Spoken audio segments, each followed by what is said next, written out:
नमस्कार दोस्तों, एक बार फिर से स्वागत है आप सभी का हमारे यूट्यूब चैनल में। तो इससे पहले हमने बात की थी, हमारा जो टॉपिक चल रहा था कला के तत्व। तो कला के तत्व की हम बात कर रहे थे। यहाँ पर मैंने आपको बताया था रेखा के बारे में। कला के कितने तत्व होते हैं पहले ये समझ लीजिए। कला के जो तत्व होते हैं आपके, वो आपके 6 तत्व होते हैं: रेखा, रूप, वर्ण, तान, पोत और अंतराल, स्पेस। यानी कि हमने जो कंप्लीट किया था वो हमने एक रेखा कंप्लीट कर ली थी, और आज हम बात करेंगे रूप और वर्ण की इस टॉपिक में। अगर आप लोगों ने पहली वाली वीडियोस नहीं देखे हैं तो जाइए आप मेरे चैनल पे, वहाँ पर आपको प्लेलिस्ट में मैं डाल दूँगा और वहाँ पे आप देख लेना। अगर प्लेलिस्ट में नहीं होगी तो आप वीडियो पे क्लिक करके वहाँ पे पुरानी वीडियो देख सकते हो। तो आज हम बात कर लेते हैं रूप की। पहले रूप की बात करेंगे, फिर वर्ण की बात करेंगे। तो यहाँ पर लिखा है रूप आकृति, यानी कि डेफिनेशन ऑफ फॉर्म। देखो, छोटा सा शब्द है रूप। देखो, कोई भी जान सकता है कि यार रूप क्या होता है। हमने कुछ भी बनाया ना, वो रूप ही तो आएगा। कोई भी चीज़ हमें देखने को मिलती है वो एक रूप में देखने को मिलती है। चाहे आप एक लाइन खींचो, उसकी एक रूप देखने को मिल जाएगी। चाहे आप एक गोला खींचो, एक रूप देखने को मिलेगा। चाहे आप प्रकृति में कोई भी वस्तु देख रहे हो, उसके आपको क्या देखने को मिलेगा? एक रूप देखने को मिलेगा। अब ये तो नॉर्मल सी बात है कि होता है, बट ये है क्या, इसके अंदर कितना मैटर है जो ड्राइंग से रिलेटिव है, यानी कि कला से रिलेटिव है। सॉरी, ड्राइंग नहीं, कला से रिलेटिव है। तो यहाँ पर हमें यही बात करनी है कि रूप आखिर होता क्या है। तो चलिए बात कर लेते हैं हम आज रूप की। कह रहा है कि चित्र का रूप क्षेत्र या स्थान होता है जिसका अपना वास्तविक वर्ण और आकार होता है। यानी कि जो चित्र होगा उसका क्या होगा, एक स्थान देखने को मिलता है, एक स्थान पे वो देखने को मिलता है। रूप क्षेत्र की बात हम करें, और उसका क्या होता है, वास्तविक वर्ण। यानी कि वास्तविक वर्ण मतलब कंफर्म नहीं है कि यार वर्ण में भी रूप देखने को मिले। अगर मैंने एक गोला बनाया है तो ये क्या, एक गोले का आकार या अंडा की आकृति देखने को मिलेगी। अगर इसमें मैंने क्या कर दिया, छाया प्रकाश डाल दी, तो ये क्या होगा, अंडे के आकार में आ जाएगी, एक गेंद के आकार में आ जाएगा। तो यहाँ पर अगर मैं पेंसिल से भी करता हूँ तो भी तो रूप देखने को मिल रहा है ना। तो वास्तविक मतलब खास नहीं है कि वो वर्ण में ही। वर्ण का मतलब क्या होता है, आपका रंग होता है। ठीक है, इस बात को आप ध्यान रखना। तो रेखा के माध्यम से भी हम जो चित्र बनाते हैं उसमें भी आपको आकृति देखने को मिल जाएगी। तो ये देखने को मिल सकता है। तो यहाँ पर ये कह रहा है कि उसका क्या होता है, आकार होता है। तो मतलब वर्ण वास्तविक आकार हो सकता है। फिर कह रहा है या वस्तु की आकृति को रूप कहते हैं। यानी कि जो वस्तु होगी और उसकी क्या होगी, वो आकृति को रूप कहते हैं। यानी कि कोई भी वस्तु ले लिया आपने, आप मेज लो, टेबल लो, मकान लो, कोई भी मकान ले लिया हमने, ठीक है, तो वो क्या देखने को मिलेगी, जो ये पूरी आकृति है वो क्या है, एक रूप है। आपको ये रूप देखने को मिलेगा। तो ये वस्तु कौन सी है, मकान है। आकृति किस चीज़ की है, मकान की है। और हमें देखने को क्या मिल रहा है, ये रूप देखने को मिल रहा है मकान का। तो ऐसा हमें देखने को मिल जाता है। फिर कह रहा है आगे कि जो अंतराल के किसी भी भाग को चारों ओर से घेरती है, जिसका आकार क्या होता है, वर्ण होता है। तो मैंने अभी आपको बता दिया है कि खास ही नहीं है कि वर्ण उसका आकार होगा। अगर मैंने ये बॉक्स बना दिया, चलो मैंने एक क्या बनाया, वर्ग बनाया, तो मैं इसके अंदर रंग नहीं करूँगा तो क्या ये आकृति नहीं है ना। तो ऐसा कुछ नहीं है कि वर्ण होगा ही होगा, वर्ण भी हो सकता है। हम कोई भी चित्र बना रहे हैं तो उसमें हम जब वर्ण की सहायता से उसे बनाते तो वो क्या हो जाता है, इफ़ेक्टिव हो जाता है। यानी कि जो रंग होता है ना, रंग वर्ण बोले, हम वर्ण बोले, वो क्या होता है, चित्र का प्राण होता है। तो इसलिए यहाँ पर वर्ण की ज़्यादा बात की जा रही है आकृति के साथ। अब देखो, यहाँ पर अंतराल को समझ लेते हैं कि अंतराल के किसी भी भाग को चारों ओर से घेरती है, यानी जिसका वर्ण है, वर्ण मैंने बता दिया। तो अंतराल को चारों ओर से, यानी कि कोई भी आपका पोत है, यानी कि जिसमें आप चित्र बना रहे हो और आपने यहाँ पर एक कोई भी आकृति बना दी, तो उसने इधर से भी इसे घेर रखा है, इधर से भी घेरा है, इधर से भी घेरा है, इधर से, यानी कि चारों तरफ से उसने उसको किसको, अंतराल को घेरा हुआ है, स्पेस बोलते जिसे हम। आई होप कि आप सभी के कंसेप्ट क्लियर हो रहे होंगे, और अगर नहीं होते हैं तो वीडियो को आप दोबारा देखिए, आपको समझ में आ जाएगा। और कहीं पे प्रॉब्लम होती है तो टेलीग्राम में तो प्राइवेसी लगा रखी है, पर कोई नहीं, आप मुझे पर्सनल मैसेज कर सकते हो, वहाँ पर टेलीग्राम में जाकर आप मुझे पर्सनल मैसेज कीजिए कि सर आपने यहाँ पे ये बताना था। और अगर नहीं भी होता है तो यहाँ नीचे कमेंट सेक्शन लिखा है यूट्यूब के नीचे, वहाँ पर आप बता सकते हैं। चलिए इसके आगे बढ़ते हैं। अब देखिए यहाँ पर हमें क्या करना है, रूप का वर्गीकरण, यानी कि जो रूप का वर्गीकरण है कितने भागों में है, कैसे है, तो देख लेते हैं। Classification of form. प्लेटो के अनुसार रूप 2 भागों में बांटा गया है। नंबर 1 आता है आपका सापेक्ष, जिसे हम इंग्लिश में कहते हैं सिमेट्रिकल। नंबर 2 आता है आपका निरपेक्ष रूप, जिसे हम कहते हैं एसिमेट्रिकल। अब सबसे पहले हम बात करेंगे किसकी, सापेक्ष, यानी कि सापेक्ष किसे कहते हैं, सापेक्ष जो रूप होता है वो क्या होता है। ठीक है, ध्यान दीजिएगा, मैं पूरी बुक को लेके चलूँगा, मैं ऐसा नहीं हूँ कि आपको अलग से बता रहा हूँ कहीं से अपने टॉपिक से उठा के, या कहीं से मैंने टॉपिक उठा दिया उसके नोट्स बना दिए, तो वहाँ पे गलतियाँ हो सकती है। बट अगर बुक से हम पढ़ा रहे हैं और यहाँ पर कुछ आपको कमी नज़र आएगी तो बुक की गलती होगी, यानी कि जिसने बुक छापा होगा, पर फिर भी हमें पता चल जाएगा कि वो गलत है या नहीं है। और बुक से पढ़ाने का यही मकसद है कि अगर जहाँ पर गलतियाँ होंगी भी तो उनका पता चल ही जाता है कि बुक में क्या है, और बुक से जो है अधिकांश गलतियाँ कम ही देखने को मिलती हैं। तो जैसे यूट्यूब में क्या करते हैं कि कई लोग नोट्स बनाते हैं तो वहाँ पर गलतियाँ भी हो जाती है कई बार, तो यहाँ पर बुक से हम पता कर लेंगे कि कहाँ पे गलतियाँ हुई हैं। तो इसलिए मैं बुक से पढ़ाने की कोशिश कर रहा हूँ आप सभी को। चलिए आगे बढ़ते हैं, बातें होती रहेंगी। तो यहाँ पे बात कर रहे थे हम सापेक्ष यानी कि सिमेट्रिकल। तो यहाँ पर लिखा है कि वास्तविक प्रकृति सौंदर्य के आधार पर जो चित्रण किए जाते हैं उसे सापेक्ष रूप यानी कि यथार्थ चित्रण कहते हैं। देखो सापेक्ष मतलब क्या होता है कि जो प्राकृतिक सौंदर्य के आधार पर, यानी कि वास्तविक की बात कर रहे हैं, ठीक है, याद रखना कुछ भी हो सकता है। देखिए तो आधार पर क्या हो रहा है, हम क्या कर रहे हैं, जो चित्रण कर रहे हैं वो आपका सापेक्ष यानी कि यथार्थ चित्रण होता है। देखो हम कहीं पे गए, हमने जो प्रकृति से देखा उसे वहीं पर हम चित्रण बना रहे हैं, तो वो आपके सापेक्ष में आ जाएगा। अब हम इसमें लैंडस्केप को तो ले रहे हैं, साथ में पोर्ट्रेट भी तो ले सकते हैं, यानी कि आप लाइफ स्टाइल क्या कहते हैं हम, एक सेकेंड है, जब आप लाइव पेंटिंग करते हो तो लाइव पेंटिंग में क्या होता है, यानी कि लाइव पेंटिंग मतलब जब हम कॉलेज में लाइव पेंटिंग करते हैं, यानी कि कोई पोर्ट्रेट आगे बैठाया जाता है, यानी पोर्ट्रेट नहीं कहूँगा, कोई भी इंसान आगे बैठाया जाता है, महिला बैठाई जाती है या पुरुष बैठाया जाता है, लड़का लड़की जो भी हो, तो क्या होता है हम लाइव पेंटिंग करते हैं, तो वहाँ पर क्या हो रहा है, यथार्थ चित्रण हो रहा है ना, यानी कि लाइव पेंटिंग हो रही है वहाँ पे, तो वही आपका क्या होता है, सापेक्ष रूप में आ जाते हैं। ठीक है, इसके बाद हम दूसरा जानेंगे, निरपेक्ष।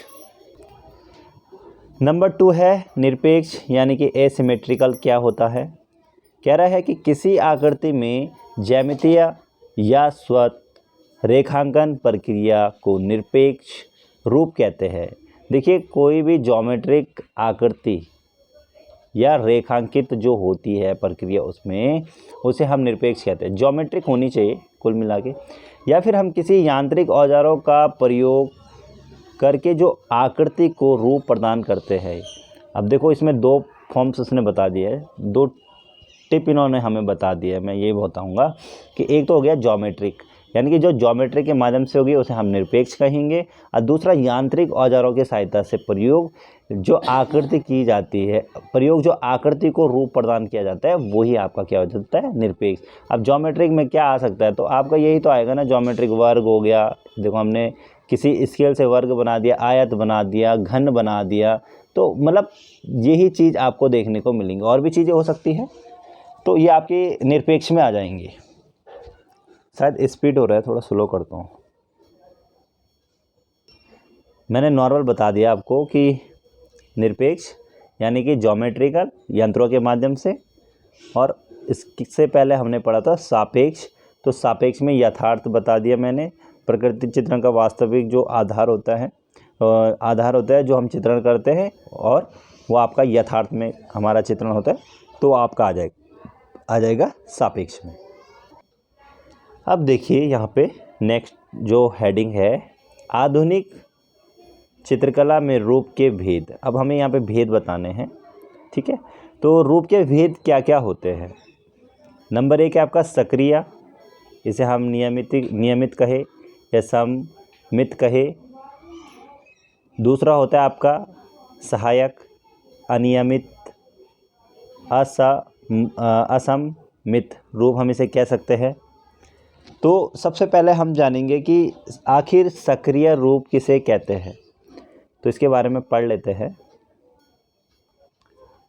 सक्रिय रूप यानी कि इसे किस प्रकार से हमें देखना है, समझिए इसे अच्छे से।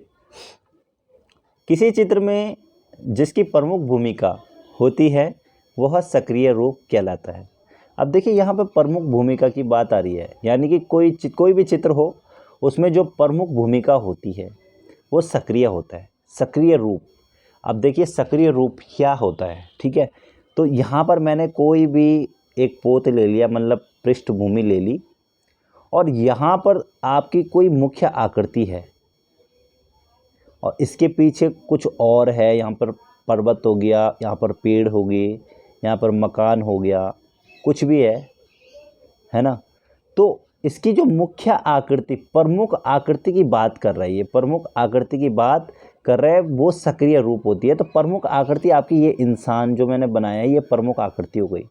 यानी कि कहीं किसी चित्र में मैंने क्या किया कि बीच में कृष्ण भगवान जी को बना दिया बांसुरी पकड़ते हुए, यहाँ पर गायें बना दी, यहाँ पर मैंने पेड़ पौधे बना दिए, घास बना दी, हिरन बना दिया, मोर बना दिए। तो सक्रिय आकृति कौन सी है, जो मैंने कृष्ण भगवान की बनाई, जो मुख्य आकृति होती है, ठीक है। तो ये आपकी सक्रिय रूप होता है, यानी कि सक्रिय आकृति हम उसे कहेंगे।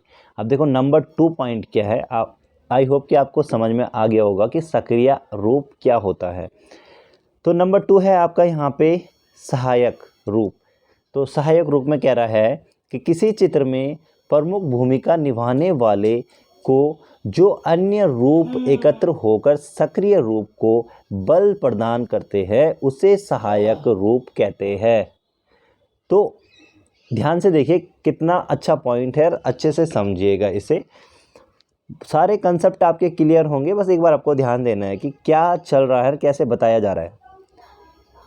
देखिए सहायक रूप यानी कि अभी हमने बात क्या की थी कि जो हमारा सक्रिय रूप था, यानी कि जो मुख्य भूमिका निभा रहा था, तो वो तो आपका मेन जो चित्र होता है। अब यहाँ पर मैंने कोई भी पोत ले लिया और यहाँ पर आपका सक्रिय आकृति जो मैंने अभी आपको बताई, मुख्य आकृति। इसके बाद मैंने यहाँ बताए थे पर्वत, पेड़ पौधे या घास वास, यहाँ पर गाय वगैरह। तो जो ये अन्य चीज़ें आपको देखने को मिल रही है ये वाली, तो ये आपकी हो जाती है सहायक रूप। यानी कि ये क्या कर रहे हैं, सक्रिय रूप को प्रभाव यानी कि बल दे रहे हैं। तो मतलब सक्रिय रूप तो सेंटर में हो गया, तो इनका भी तो कुछ ना कुछ मान्य है ना।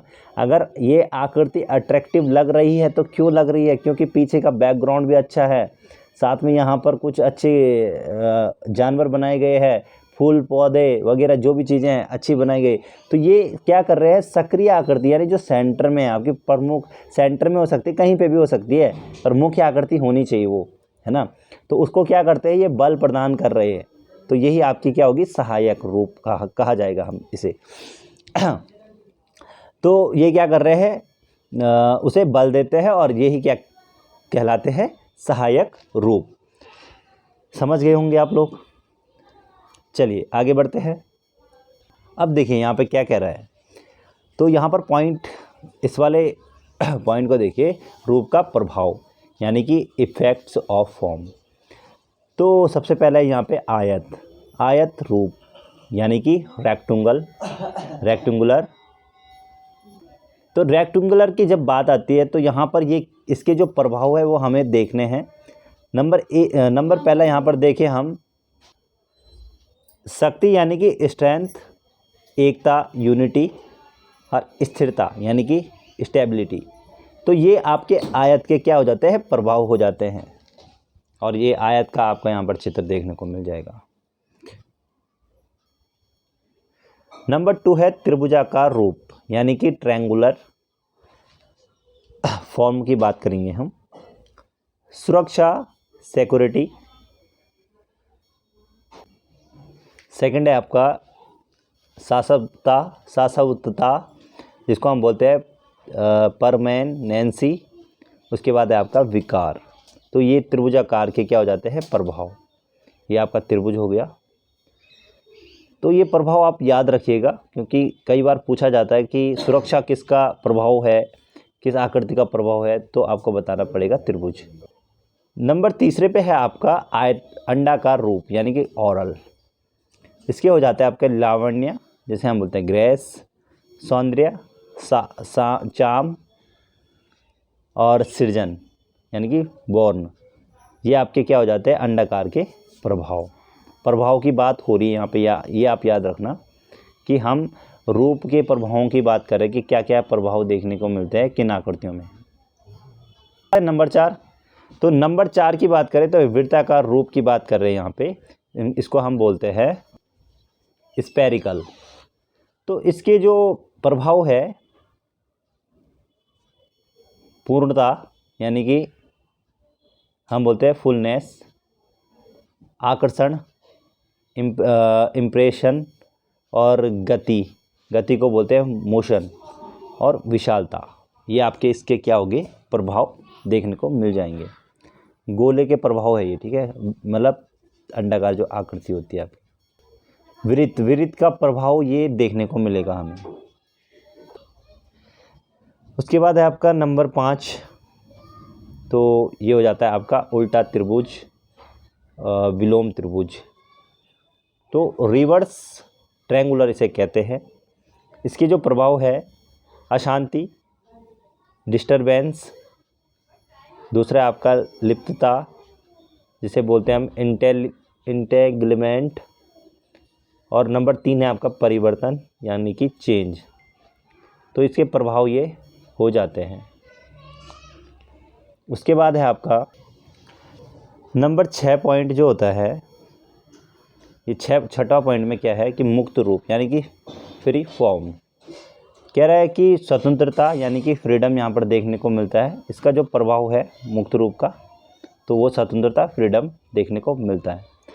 यहीं पे कह रहा है कि चित्र सूत्र में आकृति के 5 प्रकार के, चित्र सूत्र में आकृति जो है वो 5 प्रकार की मानी गई है, ठीक है। नंबर 1 हंस, भद्र, मालव्य, रचक, शशक। महाभारत में 19 प्रकार के रूप भेद बताए गए हैं। तो यहाँ पर आप याद रखिएगा क्या कह रहा है।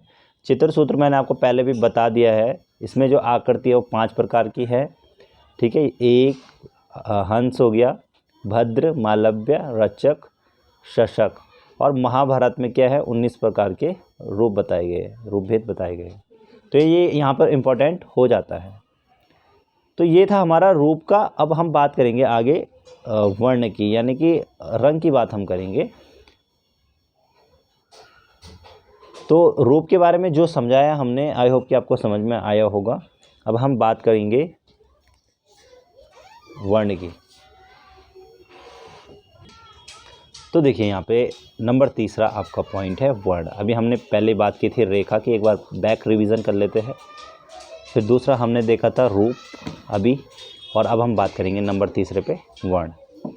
तो वर्ण की जब बात आती है तो खुद ही आपको समझना कि ये एक रंग है, और रंग जो होता है वो क्या है, आपका प्रकाश का गुण है। यानी कि बिना प्रकाश के हम किसी भी रंग को नहीं देख सकते हैं, उसकी हम फील नहीं कर सकते कि कौन सा कलर किस प्रकार का है, हम समझ नहीं पाएंगे कि कौन सा कलर किस प्रकार का होता है।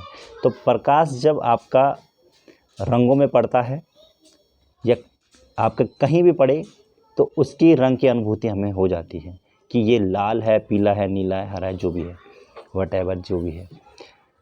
तो यहाँ पर हम बात करेंगे वर्ण की। देख लेते हैं क्या कह रहा है। प्रकाश का गुण ही रंग कहलाता है। यह रेटिना द्वारा मस्तिष्क पर पड़ने वाला प्रभाव है।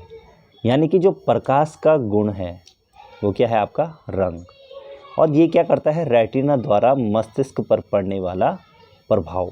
यानी कि रेटिना हमारी आँख पे होता है और वहीं पर दो ग्रंथि होती है। ग्रंथि एक होती है आपकी रोड्स और एक कोन्स होती है। तो उसी के कारण हमें प्रकाश की अनुभूति होती है। प्रकाश जो पड़ता है उसके बाद हमें रंग की अनुभूति होती है। तो यहाँ पर देखिए इसने क्या कह रहा है आगे, ये आगे कह रहा है कि वर्ण शब्द एक सेकेंड, वर्ण शब्द विरह से बना है, यानी कि विरह से बना है, वीरिया से बना है, जिसका शाब्दिक अर्थ होता है प्रकाश। यानी कि उसका शाब्दिक अर्थ क्या है, प्रकाश। तो इसमें प्रकाश इंपॉर्टेंट है, याद रखना। वर्ण मतलब रंग होता है, इस चीज़ को आप समझिएगा। कई बच्चों को समझ में नहीं आ रहा होगा क्योंकि उनका पहला सेक्शन चल रहा होगा या दूसरा सेक्शन चल रहा होगा, बीए वाले भी जुड़े, इसलिए मैं कहना चाहता हूँ कि ध्यान से देखिएगा। आप लोग कंफ्यूज होंगे, स्टार्टिंग है आप सभी का। आगे कह रहा है वर्ण को अंग्रेजी में कलर कहा जाता है।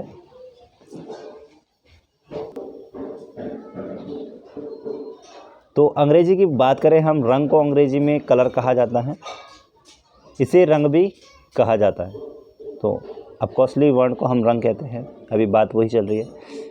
वर्ण को कलरों की तकनीकी भाषा, यानी कि तकनीकी भाषा में यू भी कहा जाता है। तो तकनीकी भाषा में क्या कहा जाता है, यू। आगे देखिए, वर्ण का अनुभव आँखों से होता है, इसीलिए रंग एक मानसिक अनुभूति है। देखो जो रंग है यानी कि वर्ण है, उसको हम आँखों से क्या करते हैं, उसका अनुभव करते हैं, और इसीलिए हम इसे क्या कह सकते हैं, रंग को, ये एक मानसिक अनुभूति है, यानी कि मन से हम उसे ग्रहण कर रहे हैं। अब देखो शारीरिक में क्या होता है कि हमारे हाथ पैर वगैरह चलने पड़ते हैं ना, यानी कि हाथ पैरों से हम काम करते हैं। तो आँखों से ग्रहण यानी कि हम आँखों से उसे महसूस कर रहे हैं, फिर हमारे आँख में पड़ रहा है, और हम जो ये प्रक्रिया होती है वो आपकी मानसिक प्रक्रिया में आ जाती है। अब देखिए यहाँ पर क्या कह रहा है, ये स्वाद या सुगंध, जैसे बल स्वाद या सुगंध, यानी कि स्वाद को हम कैसे लेते हैं, मन से लेते हैं, यानी कि मानसिक प्रक्रिया है। सुगंध को क्या करते हैं, देख थोड़ी ना सकते हैं ना, प्रकाश को देख सकते हैं हम, नहीं देख सकते हैं। तो सुगंध को भी हम एब्जॉर्ब करते हैं मन से, तो वही चीज़ है। तो प्रकाश को भी हम इसी प्रकार से एब्जॉर्ब करते हैं मन से, यानी कि हम उसे देख नहीं पाते कि प्रकाश पड़ रहा है, सिर्फ उजाला होता है। तो प्रकाश की किरणें को पता थोड़ी ना चलता कि हमारे आँखों में पड़ रही है, कैसे पड़ रहा है, ये चीज़ हो जाती है। तो यहाँ पे हमने समझा जो वर्ण है वो प्रकाश का गुण है। जब रेटिना में पड़ता है तो वहाँ पर हमारी रोड्स और कोन्स ग्रंथियाँ होती है, तो उनसे हमें प्रकाश की मतलब प्रकाश रंग की अनुभूति होती है। प्रकाश के पड़ने के बाद रंग की अनुभूति हमें हो जाती है। अब यहाँ पर कह रहा है वर्ण प्रकाश का एक गुण है। कह रहा है कि प्रकाशित किरणों के द्वारा ही हम रंग को रेटिना के पार्श्व रोड्स तथा कोन्स दो सूक्ष्म ग्रंथि होती है जो रंगों को देखने में स्पष्ट करती है, जिसमें आँख के 3 भाग होते हैं।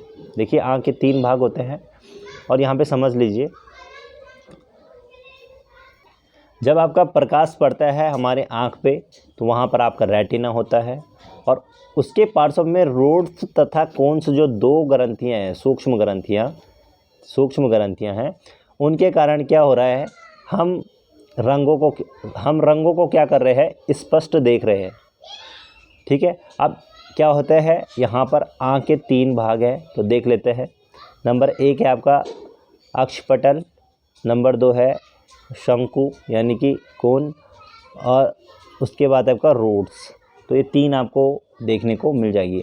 अक्षपटल पे पड़ेगा शंकु कोन ग्रंथि और रोड्स ग्रंथि, यहाँ पे हमें ये देखने को मिल जाता है। आई होप कि आप समझ गए होंगे इसको। आगे कह रहा है नेक्स्ट पॉइंट है आपका प्रकाश का कंपन, यानी कि प्रकाश जो है उसमें भी कंपन आपको देखने को मिलेगा। जितनी भी किरणें होती है सब में कंपन होता है। कह रहा है कि जिस प्रकार ध्वनि में कंपन होता है, यानी कि जब ध्वनि होती है तो उसमें हमें कंपन देखने को मिलता है, उसी तरह रंगों में भी कंपन होता है। तो रंगों में भी आपको क्या देखने को मिलेगा? कंपन, जिसको तरंगों के आधार पर मापा जाता है। देखो जो तरंगें होती हैं उनको तरंगों के आधार पर मापा जाता है, मतलब जो तरंगें होती है उन्हें मापा जाता है। ठीक है, आगे कह रहा है और ये तरंग की लंबाई पर निर्भर करता है। तो उसकी लंबाई पर निर्भर करेगा, जो तरंग की लंबाई है उस पर निर्भर करेगा कि तरंग की लंबाई अधिक है उसकी चाल अधिक होती है, जैसे लाल रंग, बैंगनी रंग। अभी मैं आपको बता दूंगा कि तरंग लंबाई किसकी अधिक है और कंपन गति किसकी सबसे अधिक है। तो कंपन गति की जब बात आती है तो आपका कलर आ जाता है तरंग। कंपन गति की बात आ जाती है तो बैंगनी रंग की जो कंपन गति है वो सबसे अधिक होती है, वो आपको अभी मैं बता दूंगा आगे।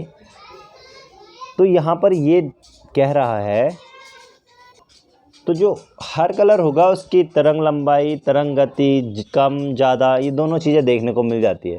देखो नंबर 1 यहाँ पे कह रहा है कि लाल रंग का तरंग दैर्घ्य या लंबाई की बात करें, लंबाई सबसे अधिक होती है। जो उसकी तरंग दैर्घ्य की बात करें, तरंग लंबाई की बात करें हम, तो सबसे अधिक होती है, जो 670 से 800 मिली माइक्रोन होता है। इस रंग की चाल अधिक होती है। ठीक है, इस बात को आप ध्यान रखिएगा। नंबर 2 है आपका बैंगनी रंग।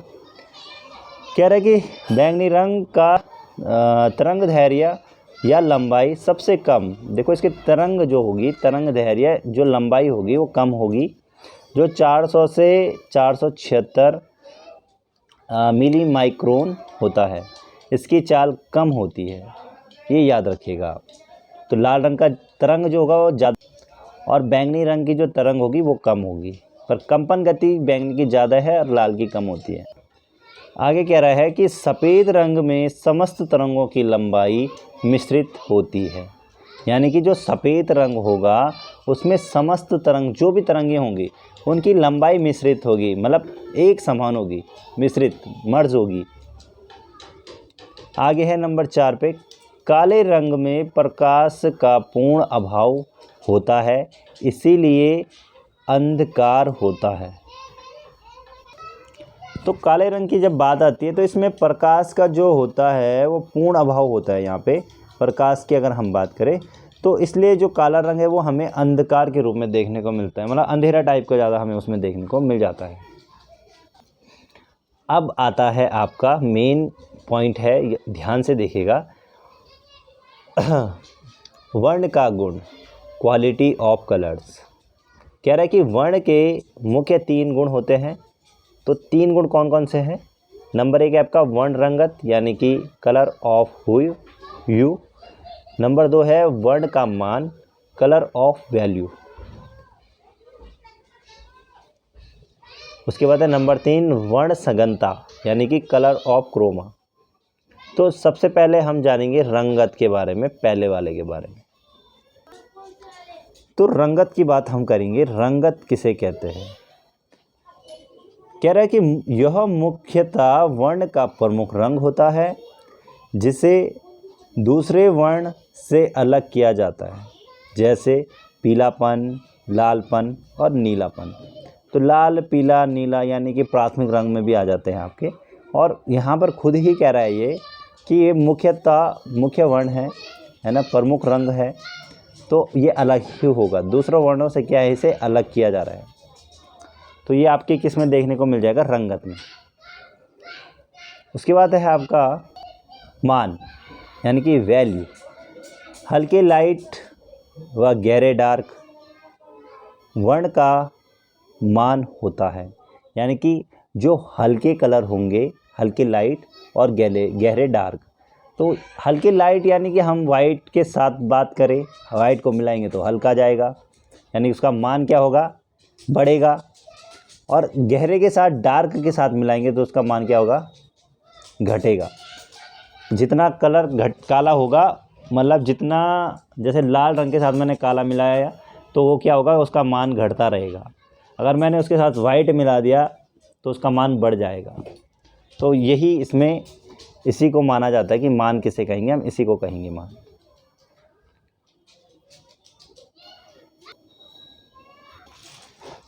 उसके बाद है नंबर 3 पे आपका सघनता यानी कि इंटेंसिटी की बात करते हैं।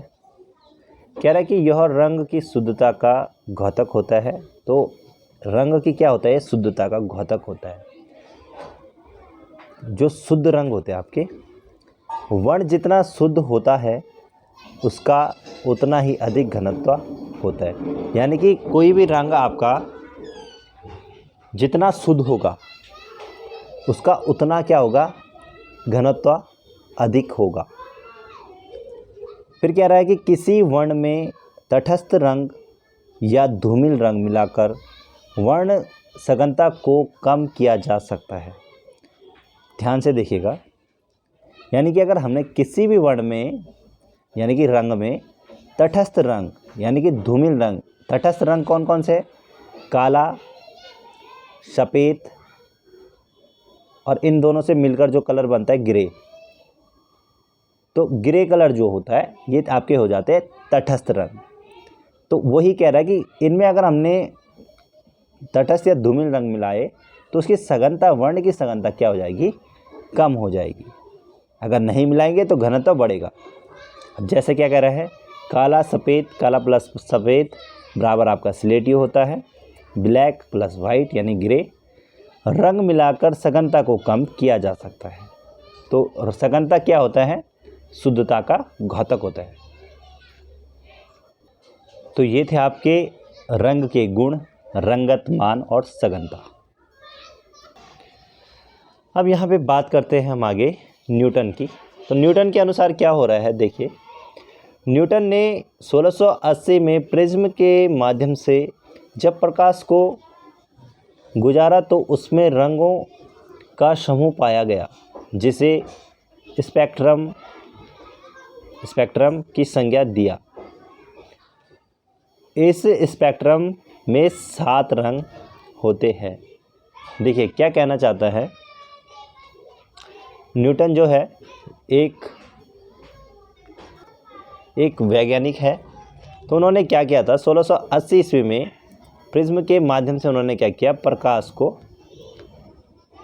मतलब गुजारा और उसमें उन्होंने रंगों का समूह जो पाया वो 7 रंगों में उन्होंने देखने को मिला। तो इसके बाद उन्होंने क्या किया, तो उन्होंने उसे स्पेक्ट्रम के रूप में उन्होंने क्या किया, 7 रंगों का उसमें मतलब 7 रंगों को उन्होंने रखा। यानी कि 7 रंग उन्होंने देखे उसमें, जब उन्होंने प्रिज्म के एक टुकड़े को रखा होगा और वहाँ से प्रकाश की जो किरणों को गुजारा होगा तो उसमें 7 रंग उनको देखने को मिला। और ऐसे आपके इंद्रधनुष में भी देखने को मिलते हैं। तो अब देखिए आगे क्या कह रहा है, तो उन 7 रंगों में जो रंग थे जैसे बैंगनी, वायलेट, नील यानी कि इंडिगो, उसके बाद है नीला, साफ नहीं दिख रहा है सॉरी, ब्लू, उसके बाद हरा, ग्रीन और पीला आपका हो जाता है येलो। ये देखिए आप येलो। फिर उसके बाद है आपका नारंगी, ऑरेंज, लाल हो गया, रेड। तो ये 7 प्रमुख रंग इन्होंने माना। इनको इन्होंने क्या किया, इससे विबग्योर या वैनी अहापीनाला भी कहते हैं, यानी कि विबग्योर। अब इसमें आप जान सकते हो कि VIBGYOR violet, indigo, blue, green, Y for yellow, orange और रेड, ये 7 रंग हैं। इस चीज़ को हम ऐसे समझ सकते हैं। तो आपको विबग्योर याद रखना है, 7 रंग जो होते हैं आपके प्रिज्म से गुजारे उन्होंने, यही आपके 7 रंग हो जाते हैं। इंद्रधनुष के 7 रंग इन्हें माना जाता है। इंद्रधनुष के 7 रंग भी हम इन्हें बोलेंगे। अब है आपके नेक्स्ट ऑस्टवार्ड के अनुसार हम जानेंगे कि इन्होंने किस प्रकार से रंगों को दिखाया है, समझाया है। तो ऑस्टवार्ड जी कहते हैं कि जर्मन विद्वान ऑस्टवार्ड यानी कि उन्होंने क्या किया, 8 रंगतों का एक चक्र दर्शाया, उसमें 4 प्रकार के प्रमुख रंग माना, यानी कि पीला, येलो, लाल, रेड, नीला, ब्लू हरा, ग्रीन। ठीक है, पहले यहाँ तक समझ लीजिए। जर्मन ऑस्टवार्ड ने क्या किया, 8 रंगों का एक चक्र बनाया। ठीक है, उसमें उन्होंने क्या किया, 4 प्रकार के जो रंग हैं उनको प्रमुख रंग माना, और वो 4 आपको मैंने बता दिए, पीला, लाल, ठीक है, रेड, नीला और ग्रीन। आगे कह रहा है कि जिसमें अप्रधान रंग, यानी कि 4 तो उन्होंने बता दिए आपका प्रमुख रंग, अब 4 जो है अप्रधान, तो उसमें नारंगी यानी कि ऑरेंज, नीलमणि, पीताभ हरा और बैंगनी। एक सेकंड है, नीलमणि, अच्छा दूसरा हो गया नीलमणि और उसके बाद पीताभ हरा। पहला हो गया नारंगी, दूसरा नीलमणि, तीसरा पीताभ हरा और बैंगनी। ये 4 उन्होंने और बताए, तो टोटल आपके क्या हो जाते हैं, 8 रंग हो जाते हैं। तो ओस्टवार्ड के अनुसार अगर आता है कि कितने उन्होंने रंग चक्र में कितने रंगों को रखा, तो 8 रंगों को रखा, और प्रमुख जो रंग है वो कितने हैं, 4 है। ये आप याद रखिएगा। अब है आपका वर्ण भेद, यानी कि वर्ण भेद या प्रकार कि कितने इसके प्रकार है। वर्ण को 3 भागों में बांटा गया है। 3 भागों में बांटा गया है, कौन कौन से हैं? नंबर 1 है आपका प्राथमिक रंग, यानी कि प्राइमरी कलर। तो किसे हम प्राइमरी कलर कहेंगे, देख लेते हैं। अब देखिए, जहाँ पर प्राथमिक रंग की बात आती है वहाँ पर हमारे टॉपिक थोड़ा अलग टाइप के हो जाते हैं, और प्राथमिक रंग बहुत बार पूछे जाते हैं, प्राथमिक रंग, सेकेंडरी और थर्ड कलर। तो ये आपको ध्यान देने हैं, अच्छे से समझिएगा। देखिए, कह रहा है कि वह रंग जो बिना किसी मिश्रण के होते हैं वे प्रमुख या प्राथमिक रंग कहलाते हैं। देखो, बिना किसी मिश्रण के, यानी कि कोई भी मिश्रण नहीं होना चाहिए उसमें, यानी कि कोई भी कलर नहीं मिलाया जाना चाहिए, और वो प्राथमिक रंग होंगे। देख लेते हैं आगे।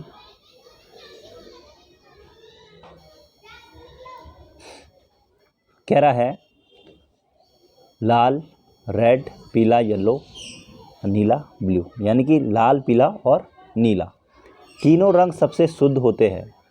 ठीक है, सबसे शुद्ध होते हैं, किसी के मिश्रण से नहीं बनते हैं।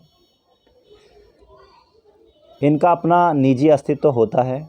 ये मुख्य रंगतें पदार्थ की है, यानी कि पदार्थ के रंग भी पूछा जाएगा कि पदार्थ की मुख्य रंगतें क्या होती है, तो लाल, नीला और पीला आपको राइट कर देना है। प्रकाश की मुख्य रंगतें पदार्थ की रंगतों से भिन्न है। देखो, प्रकाश की भी मैं आपको बताऊंगा, उसमें हरा आ जाता है, लाल, पीला और हरा होगा शायद, लाल, नीला, हरा, लाल, पीला, हरा, इन 3 प्रकाश की मैं आपको बता दूंगा, अभी मुझे याद नहीं आ रहा कौन सा है। तो यहाँ पे डायग्राम देख लीजिए, यहाँ पे रेड हो गया, येलो और ब्लू, मतलब ये किसी के मेल से नहीं बनते हैं, तो किसी मिश्रण से नहीं बन रहे हैं। आगे देखिए क्या कह रहा है,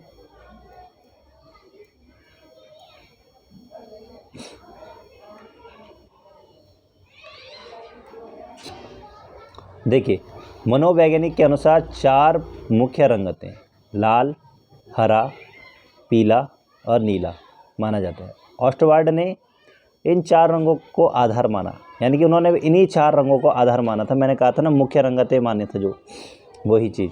और ये मनोवैज्ञानिक के अनुसार भी, मनोवैज्ञानिक के अनुसार का भी रंग पूछा जाए तो आपको ये 4 सही करने, लाल, हरा, पीला और नीला। अब मुझे लगा लाल, पीला और हरा प्रकाश का रंग, एक बार चेक कर लीजिएगा आप, क्योंकि मुझे ध्यान नहीं आ रहा है। आगे कह रहा है, अब यहाँ पे हम बात करेंगे कि रंगों के भिन्न नाम, यानी कि जो रंग के भिन्न नाम नॉर्मल तरीके से समझेंगे कि जो रंग है, जैसे लाल है तो लाल की फैमिली का जो रंग होगा उसके भिन्न नाम, जैसे पीला होगा तो पीले के कितने होते हैं, लाल के क्या क्या होते हैं, देख लेते हैं। तो लाल रंग के प्रकार, यानी कि स्कारलेट हम उसे बोलते हैं लाल को, क्रिम्सन बोलते हैं, और वर्मिलियन रेड बोलते हैं। तो ये आपके जो होते हैं लाल के परिवार के रंग आ जाते हैं, मतलब लाल के टोन आएंगे इनमें, कुल मिला के, उन्हीं को हम भिन्न नाम बोलेंगे। उसके बाद है पीला। तो पीले रंग के क्या क्या देखने को मिलेगा? लेमन येलो, जो आप हमेशा देखने को मिलता है, आप पढ़ते हो, कलर में लिखा भी रहता है। गैम्बोज येलो और येलो ऑकर। ऑकर कलर आपका थोड़ा वैसा हो जाता है जैसे घास होती है ना, सूखी घास, वो वैसी देखने को मिलता है ऑकर कलर। उसके बाद है नीला। नीले रंग के प्रकार, यानी कि नीले को क्या क्या कहते हैं? पर्शियन ब्लू यानी कि नेवी ब्लू। दूसरा है कोबाल्ट ब्लू, आसमानी रंग। तीसरा है आपका अल्टरमेरियन ब्लू, जिसको हम बोलते हैं वायलेट रंग। और चौथा है आपका टर्काइस, जिसे हम बोलते हैं फिरोजी रंग। फिरोजी मतलब ये पेंट में भी देखने को मिल जाता है आपको। तो ये आपका जो नीले है उसके परिवार के रंग मिल जाते हैं, मतलब उसके परिवार से संबंधित रंग, उसी से, मतलब परिवार इसलिए कह रहा हूँ कि उसी के मेल के रंग है, एक ही सदस्य के। उसके बाद है चौथा। तो चौथे में आ जाता है आपका हरा रंग के प्रकार, यानी कि हरे में, हरा जो रंग है उसके कौन कौन से देखने को मिलता है? एक तो मैंने जो कलर कर ही रखा है आपको, लाइट ग्रीन है, सेप ग्रीन, वेरेडियन ग्रीन, होकर्स ग्रीन, ये सब यहाँ पर देखने को मिल जाते हैं। इसके बाद हम नंबर 5 की बात करें तो यहाँ पर भूरा रंग के प्रकार यहाँ पे देखने को मिल जाता है। अब भूरा रंग में आपको क्या देखने को मिलेगा? ब्रंटसाइना यानी कि कथई रंग। नंबर 2 होता है आपका ब्रंट अंबर सीपिया। जितने भी कलर है सारे ट्यूब जो होती है, ट्यूब कलर होते हैं। आप ऑयल कलर लोगे तो ऑयल कलर में आपको जो ट्यूब देखने को मिलेंगी वहाँ पर भी ये लिखे रहते हैं सारे कलर, अलग अलग। लाल रंग का अलग कलर मिल जाएगा, पीले का अलग मिल जाएगा, इस प्रकार से। आगे क्या रहा है तो उसमें आप चेक कर लीजिएगा एक बार। अब देखिए यहाँ पर काले रंग की हम बात करते हैं। तो काले रंग के जो प्रकार है वो है आपके ivory black, black Japan ink, ये आपके ब्लैक के देखने को मिल जाते हैं। इसके बाद बात करता है आगे। अभी हमने रंगों के भिन्न नाम जाने थे, अब हम जानेंगे निर्माण की दृष्टि से रंगों को 2 भागों में बांटा गया है। तो नंबर 1 है आपका कार्बनिक रंग और नंबर 2 आपका अकार्बनिक रंग। तो कार्बनिक रंग क्या होता है? अब कार्बनिक रंग क्या होता है देख लेते हैं। कह रहा है कि रासायनिक तत्वों, पशु एवं वनस्पति से प्राप्त रंग, यानी कि रासायनिक तत्वों से प्राप्त जो रंग होता है, पशुओं की चर्बी वगैरह जिस प्रकार से देखने को मिलता है, और वनस्पति जो पेड़ पौधे होते हैं उनसे प्राप्त होगा आपका कार्बनिक रंग। अकार्बनिक रंग क्या होगा? खनिज रंग, अल्ता गेरुआ, रामरज, खड़िया, यानी कि गेरुआ आपका प्रागैतिहासिक काल में भी प्रयोग हुआ है। खनिज रंग, तो खनिज रंग जो होते ही आपके, और रामरज खड़िया जो सफ़ेद होती है, और रामरज। देखिए जो खनिज रंग है ना उसमें आपका गेरू भी आता है, रामरज हो गया, खड़िया। तो अलग अलग रंग आपके क्या हो जाते हैं? अकार्बनिक रंग हो जाते हैं, ये आप याद रखिएगा। अब हम बात करेंगे सेकेंडरी कलर, यानी कि द्वितीय रंग की बात करेंगे। सेकेंडरी कलर, इससे पहले हमने प्राथमिक रंग यानी कि प्राइमरी कलर के बारे में बात की थी, अब द्वितीय रंग की बात कर लेते हैं। कह रहा है कि किन्हीं 2 प्राथमिक रंगों के मिश्रण से प्राप्त रंग द्वितीय रंग कहलाते हैं। तो यानी कि प्राथमिक रंग आपके क्या थे? एक रेड था, एक आपका येलो था, और एक आपका ब्लू था। तो रेड और येलो, यानी कि इन दोनों रंगों से जो बन रहा है वो ऑरेंज बन रहा है, तो ये आपका द्वितीय रंग हो जाएगा ऑरेंज। रेड और ब्लू से कौन सा रंग बन रहा है? वायलेट, यानी कि बैंगनी, तो ये आपका द्वितीय रंग हो जाएगा, ये आपका द्वितीय रंग हो जाएगा। और येलो और ग्रीन, इन दोनों से, येलो और ब्लू से कौन सा रंग बन रहा है? ग्रीन, तो ग्रीन रंग क्या हो जाएगा आपका? द्वितीय रंग हो जाएगा, द्वितीय रंग हो जाएगा। तो द्वितीय रंग क्या क्या हो गए? एक सेकंड है, द्वितीय कौन कौन से हो गए? ग्रीन, ऑरेंज और वायलेट, यानी कि बैंगनी। ग्रीन हरा, ऑरेंज आपका नारंगी, और वायलेट बैंगनी। तो ये द्वितीय रंग हो जाते हैं आपके। यहाँ पर देख भी लेते हैं क्या दिखा रहे हैं हमें, डायग्राम के हिसाब से तो समझ गए। देखिए यहाँ पर क्या भी रहा है, वायलेट, बैंगनी, हरा, ग्रीन और नारंगी। तो लाल प्लस पीले को मिला के नारंगी बनता है, नीला प्लस पीले को मिला के हरा, और लाल प्लस आपका नीले को हम मिलाते हैं तो हमारा बैंगनी रंग बन जाता है। तो ये आपका पूरा जो हो गया द्वितीय रंग हो गया है। आगे आप तृतीय रंग को समझिए।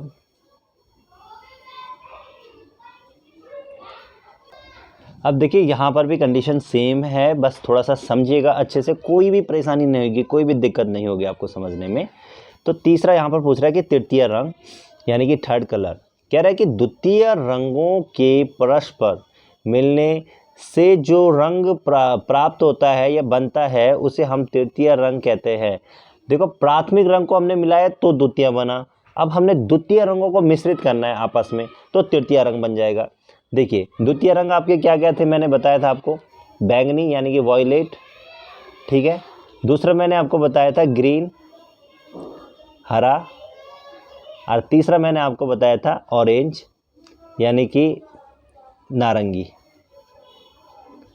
नारंगी, ठीक है। तो नारंगी, अब देखिए हमें इन तीनों को मिलाना है, ठीक है, तब क्या होगा, हमारा तृतीय रंग बनेगा। देखो यहाँ पे वॉयलेट देखने को मिलेगा और ग्रीन देखने को मिलेगा। जब हम इन दोनों को मिलाएंगे तो हमें ऑलिव प्राप्त होगा, ऑलिव प्राप्त होगा। उसके बाद हम वॉयलेट को और ऑरेंज को मिलाएंगे तो हमें रसेट प्राप्त होगा, और उसके बाद हम ग्रीन और ऑरेंज को मिलाएंगे तो सिट्रन हमें यहाँ पे प्राप्त होगा। तो ये आपके ऑलिव, रसेट और सिट्रन यानी कि ऑलिव, रसेट और सिट्रन जो है आपके क्या है, तृतीय रंग हो जाएंगे। ये तीनों आपके क्या हो जाएंगे, तृतीय रंग हो जाएंगे। इसको समझ लीजिएगा आप अच्छे से। आगे बढ़ते हैं। ये देखिए यहाँ पे इसने दे भी दिया, नारंगी प्लस बैंगनी रसेट, नारंगी प्लस हरा सिट्रन, नारंगी प्लस बैंगनी ऑलिव। तो ये आपके तृतीय रंग हो जाते हैं। आगे देखिए कह रहा है कि चौथा समीवर्तीय रंग यानी कि एनालॉगस कलर। देखिए यहाँ पे क्या क्या रहे हैं, समीवर्तीय रंग क्या होते हैं, यह वह रंग होते हैं जिनमें एक ही श्रेणी के रंग उपयुक्त होते हैं, जैसे पीला, पीला नारंगी। तो मेरे हिसाब से यहाँ पर ऐसा भी हो सकता है लाल, और लाल के साथ हम नारंगी को रख सकते हैं, यानी कि एक ही श्रेणी के रंग हैं, एक जैसे देखने को मिलते हैं।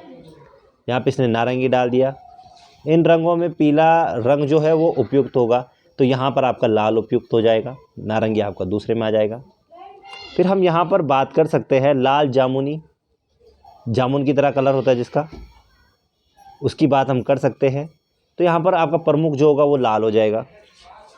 फिर यहीं पे अगर हम बात करें, नीला और हरा भी हो सकता है, हरा, तो क्योंकि एक जैसे देखने को मिलते हैं थोड़ा बहुत, तो समीवर्तीय रंग उन्हें कह लेते हैं हम। तो ये आपके समीवर्तीय रंग हो जाते हैं। अब आगे देखिए एकांकी रंग यानी कि मोनोक्रोम। एकांकी रंग मोनोक्रोम, एक रंग से बने विभिन्न टोन को मोनोक्रोम कहते हैं, जैसे नीला, हल्का नीला तथा गहरा नीला, या फिर लाल, हल्का लाल या गहरा लाल।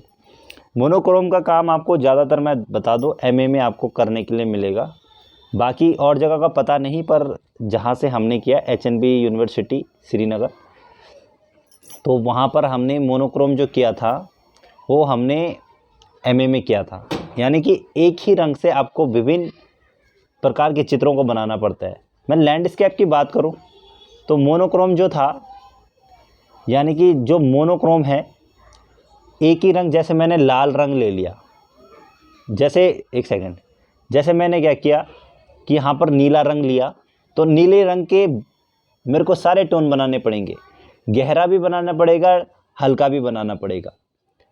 और हल्का भी बनाना पड़ेगा, तो जाके जो मेरा चित्र होगा वो अच्छे से बनेगा। जहाँ पे डार्क होगा वहाँ पे डार्क डालना है, नीला डार्क डालना है, फिर हल्का हल्का हल्का करके, ऐसे लाल भी कर सकते हैं हम, पीला कर सकते हैं, कोई भी कलर ले सकते हैं हम मोनोक्रोम बनाने के लिए। नेक्स्ट है, आई होप कि आप समझ गए होंगे, आपके कंसेप्ट अच्छे से क्लियर हो रहे होंगे। अब उसके बाद है पॉलीक्रोम, यानी कि मल्टी कलर्स, यानी कि सेम है, इसका अपोजिट है मोनोक्रोम का। उसमें एक ही कलर यूज़ हो रहा है, इसमें क्या हो रहा है, विभिन्न रंगों से बने प्रकाश को पॉलीक्रोम कहते हैं, पॉलीक्रोम कहते हैं। यानी कि इसमें हम बहुत सारे रंगों को एक साथ मिक्स करके कुछ भी बना सकते हैं, वही आपका पॉलीक्रोम में आ जाएगा। यानी मल्टी यानी कि मल्टी अलग अलग कलरों में आ जाएगा आपका। अब देखिए यहाँ पर नंबर 7 पॉइंट है विरोधी रंग, यानी कि ऑपोजिट कलर हम इन्हें कह सकते हैं। कह रहा है कि आमने सामने वाले रंग जो होते हैं, परस्पर मिलाने से जो रंग हमें सृजित होता है उसे विरोधी रंग कहते हैं। अब यहाँ पर इन्होंने दिया है कि बैंगनी प्लस नारंगी, यानी कि इनका विरोधी हो गया रसेट, लाल प्लस पीला, यानी कि लाल का नारंगी, और उसके बाद पीले का नीला, पीला प्लस नीला प्लस हरा। तो यहाँ पर मुझे थोड़ा ये कन्फ्यूजिंग सा लगा, मेरे समझ में नहीं आया, बट मैं आपको बता देता हूँ विरोधी रंग। जैसे कि लाल का विरोधी क्या होगा, हरा होगा, ठीक है। बैंगनी का कौन सा होगा, पीला होगा, और नारंगी का कौन सा होगा, नीला होगा। तो देखिए प्राथमिक रंगों के मेल से जो रंग बने थे, द्वितीय रंग बने थे, तो वो उनके विरोधी हो जाते हैं। यानी कि देखिए मैंने अभी कहा कि प्राथमिक रंगों से मेल से जो बनेंगे तो वो द्वितीय रंग होते हैं, वो गलत कह दिया था मैंने कि वो विरोधी होते हैं, तो वो द्वितीय रंग होते हैं। देखो यहाँ पर जैसे लाल है, यहाँ पर आपका पीला है, विरोधी रंग मैं समझा रहा हूँ, और यहाँ पर आपका लाल पीला और नीला। तो नीला, पीला और नीला, यानी कि ये जो नीचे वाला आपको देखने का पीला और नीला, तो इनके मेल से जो बनेगा वो यहाँ पर हरा हो जाएगा। तो लाल का विरोधी कौन सा हो जाएगा, हरा। उसके बाद नीला और लाल, ये लाल है ये नीला है, तो यहाँ पर आएगा बैंगनी। तो एक सेकेंड, तो जो परस्पर आमने सामने के रंग होते हैं वो विरोधी रंग कहलाते हैं। तो पीले का ठीक सामने कौन सा है, बैंगनी है, तो पीले का विरोधी हो गया बैंगनी। अब बचा आपका लाल और पीला, लाल और पीले को मिला के कौन सा बनता है, तो वो बनता है आपका नारंगी। तो नारंगी का विरोधी कौन सा होगा, ये, तो नारंगी का हो जाएगा नीला। तो ये आपके क्या हो जाते हैं, विरोधी रंग हो जाते हैं। अब यहाँ पर थोड़ा समझ में नहीं आ रहा, अगर आपको समझ में आए तो इसको आप देख लेना एक बार। चलिए आगे बढ़ते हैं, इसे आप देख लेना एक बार। मुझे जो प्राथमिक रंग थे उनको मिला के द्वितीय बनते, तो उनके जो परस्पर होंगे वो आपके हो जाएंगे तृतीय, वो हो जाएंगे आपके विरोधी रंग। तो मुझे वो याद था तो मैंने आपको बता दिया। आगे है आपका तटस्थ रंग, यानी कि नेचुरल कलर कह रहा है। तो तटस्थ रंग भी जो आपका है वो नॉर्मली है। तटस्थ रंग देखिए क्या कह रहा है, निम्न 3 माने जाते हैं, काला, सफ़ेद, ग्रे। इन्हें मुख्य रंगतों के क्रम में नहीं रखा जा सकता है। देखिए मुख्य रंगतें नहीं होती है, काला, सफ़ेद और ग्रे, ये तीनों तटस्थ में आएंगे, वर्णहीन रंग होते हैं ये। काला और सफ़ेद रंग मिलाने से आप सभी को पता है ग्रे रंग बनता है, यानी कि स्लेटी, और हल्के रंग प्राप्त होते हैं, यानी कि इनसे हम क्या करते हैं, हल्के रंग प्राप्त होते हैं। काला और सफ़ेद को मिलाएंगे तो हल्का ग्रे रंग प्राप्त हो जाएगा आपको। और एक बात हो रहा है, अगर काले को मिलाएंगे किसी भी रंग में तो क्या होगा कि वो गाढ़ा होता रहेगा और उसका मान घटेगा, सफ़ेद मिलाएंगे तो उसका मान बढ़ जाएगा। फिर कह रहा है तथा अन्य रंगों में मिलाने से हल्का तथा गहरा, मैंने बात की थी, रंग प्राप्त हो जाते हैं। तो यही आपके तटस्थ रंग है। याद आपको सिर्फ यही रखना है, काला, सफ़ेद और ग्रे तटस्थ में आ जाते हैं। चलिए आगे बढ़ते हैं। आगे कह रहा है वर्णहीन रंग यानी कि एक्रोमेटिक कलर जो होते हैं क्या होते हैं। अब यहाँ पर वही बात आ रही है कि वर्णहीन रंग यानी कि जिसका कोई रंग ही नहीं, जिसका कोई मतलब क्या है, वर्णहीन रंग वही होते हैं जिनका कोई अलग ही अस्तित्व होता है। अब देखिए कह रहा है कि ये रंग वे होते हैं जिसके माध्यम से किसी चित्र में काला और सफ़ेद से चित्र पूर्ण किया जाता है, लेकिन इन रंगों से बने चित्र वर्णहीन कहलाते हैं। सिर्फ काला और सफ़ेद और आपका ग्रे भी आ जाए तो इनसे जो चित्र बनते हैं वो आपके वर्णहीन हो जाते हैं। उसके बाद कह रहा है नंबर 10, गर्म रंग यानी कि वार्म कलर्स की बात करते हैं।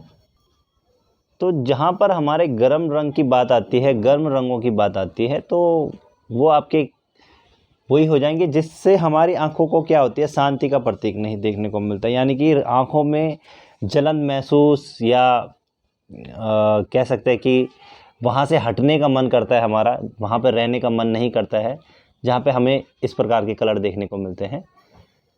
तो वो कह रहा है कि वे रंग जिन्हें हमारी रेटिना देर तक न देखने में असमर्थ होती है, जिन्हें हम उष्ण या गर्म रंग कहते हैं, जैसे लाल, पीला, नारंगी।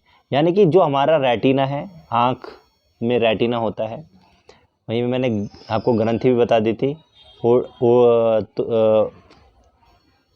रोड्स और कोन्स ग्रंथि बताई थी मैंने।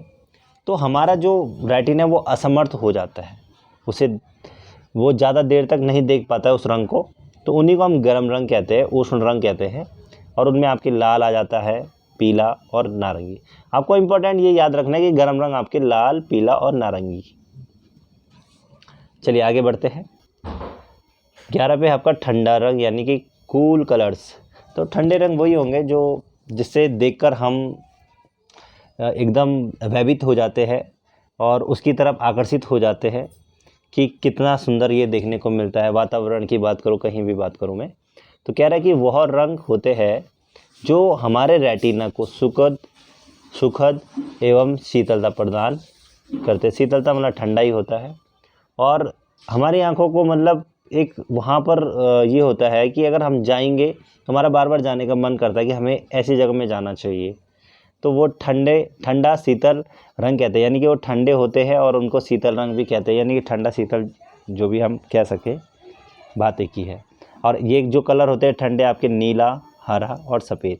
तो देखो नीला आसमान को देखो, आपको तो अच्छा सा आनंद प्रतीत होगा, और कहीं पे हरी ग्रीनेस देखने को मिलेगी या वाइटनेस कहीं पे देखने को मिलता है, तो वहाँ पर हम उसे देख लेते हैं। वैसे सफ़ेद भी थोड़ा आंखों को ज़्यादा देर तक टिकने नहीं देता है। सफ़ेद को देखते देखते आंखें भी मतलब थोड़ा अजीब सी हो जाती हैं, पर हरे को देखने को ज़्यादा मन करता है और नीले को देखने को ज़्यादा मन करता है। सबसे ज़्यादा ठंडे वाले रंग की बात आती है तो शायद वो नीला रंग है आपका।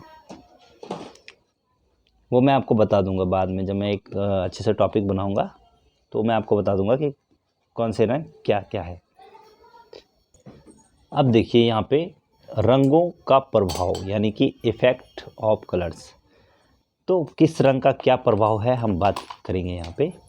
उपयुक्त दिए गए रंगों का अपना अस्तित्व होता है जो विभिन्न प्रकार के प्रभाव डालते हैं। सबसे पहले रेड की बात कर लेते हैं। क्या इसका अस्तित्व है, क्या इसका प्रभाव देखने को मिलता है। यह रंग प्रेम, लाभ एवं उत्तेजना का द्योतक होता है। इसका प्रभाव प्रेम, लव वाले तो बहुत खुश हो गए होंगे जो प्रेम करते होंगे। तो लव को देख के तो हर किसी की प्रशंसा ही होगी, यानी कि प्यार तो हर किसी के जीवन में नहीं देखने को मिलता है।